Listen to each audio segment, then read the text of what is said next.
All right, here in Indianapolis with my guy, Reid, Jordan Reid from ESPN. And Jordan, first things first, congratulations on the new gig. First time seeing, congratulating you in person.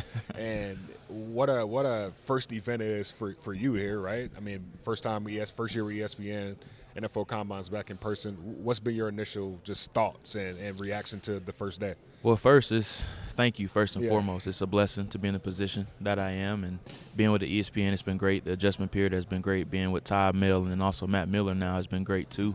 Just working with a great group of guys. But as far as just being at the Combines, it's great to have it back. You know, being back in this situation, being here in front of you, and then all these other people on Radio Row. It's just a different feeling when you have all of this energy and everybody's rejuvenated. It's kind of like Christmas. We haven't opened up those presents. We don't know what's going to be in it yet. Right. But we're excited to actually be back and be in it. I feel like it's the shuffling of gifts, right? I mean, after you get, past the first 5 picks, it's pretty much fair game. I mean, everybody knows what the needs are of certain teams, but you've been on record saying that the pass rushing class this year is second to none. Why is that the case? Yeah, I mean, everybody knows about Kayvon Thibodeau and Aiden Hutchinson at the top, but after that, we saw what Jermaine Johnson II was able to do at the Senior Bowl. You have David Ojabo, you have George Karlaftis, you have plenty of other players at the position too, not just in the first round. We're talking about second-round guys, D'Angelo Malone from Western Kentucky. The list goes on and on of these pass rushers that you're able to reel off. And the Vikings, crazy stat, when researching them, we haven't taken a pass rusher since 2005 in the first 2 rounds,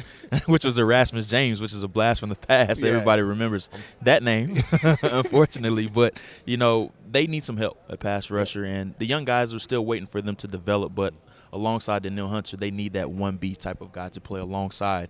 They need to find their Robin. They already have their Batman in place. So with the 12th overall pick in the NFL draft, in your latest mock draft, you have the Vikings taking David Ojabo, defensive end from Michigan. Why is that the case? Why does he fit with this Minnesota team if that's the route they go? Well, with Ed Donatell's defense, he really runs what's called a 4-3 under. So you need that weak side defensive end. He already came out and said Daniil's probably going to stand up and have his hand in the dirt a little bit, go back and forth with that. But I think Daniil, with his strength and his power and his length, he can play on that strong side. We know he's a very good run defender as well as a very gifted pass rusher too. But you need that guy opposite of him. And I think David Ojabo, just as naturally gifted as he is already as a pass rusher, I think he's an underrated run defender too. He still has some developing that he needs to do in that area. But as far as being ready as a pass rusher right away, right now, and Donatell's defense, we know the most important pieces are the edge rushers and the safeties. Those are the 2 positions that he even came out and said are the very most prevalent in that defense. So having a Ojabo opposite of Danielle Hunter, let's go hunt some quarterbacks. And Vikings fans would love that. But, with that said, it's like, okay, the pass rush and the pass defense goes hand in hand.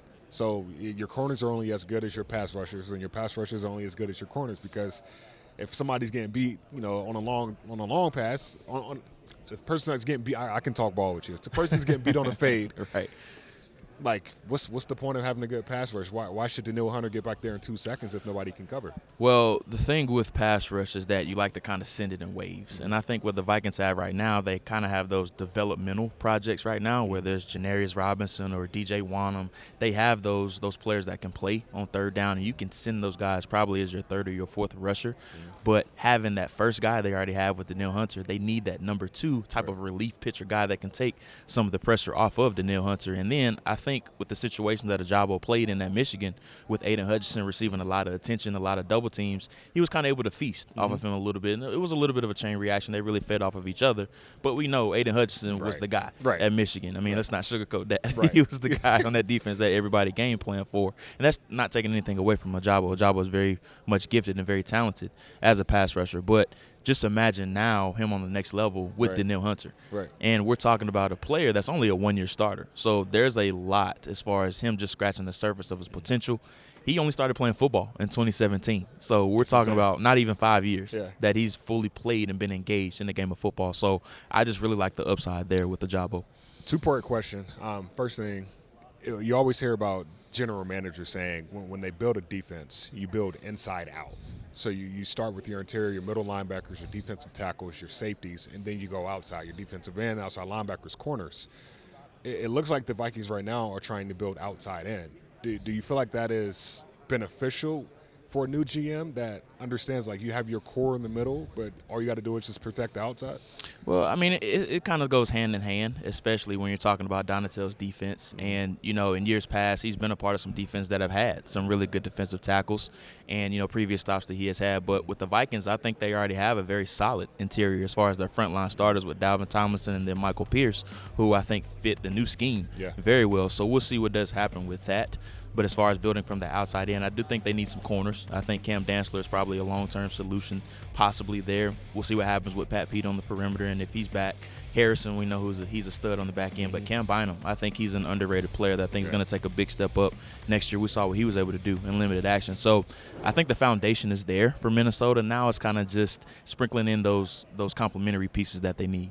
So with Cam Bynum, because Cam Bynum, he's grown into these Minnesota faithfuls' hearts like their own kid. And, of course, he was a corner in college, moved to safety, got, you know, playing time this year in unforeseen circumstances and balled out. With a guy like that, do you try to move him back to corner, or do you try to address the cornerback situation earlier in the first or second round? I think you keep him at safety just because you know he can play safety. You've already seen it. It's already on tape, and he's already had success playing there, especially with a young player. The worst thing that you can do is give him a new position just because it's kind of starting him back over at that rookie stage, especially mentally. He's already learning a new playbook, so you don't want, on top of that, learning a new position too. So I would keep him at safety. I think we'll see what happens with Xavier Woods. We'll see if he ends up being back. But if they don't bring Xavier back, I think Cam Bynum can step up and fill that role. All right, we'll get you out of here with a couple more. What is a win for the Vikings here at this combine?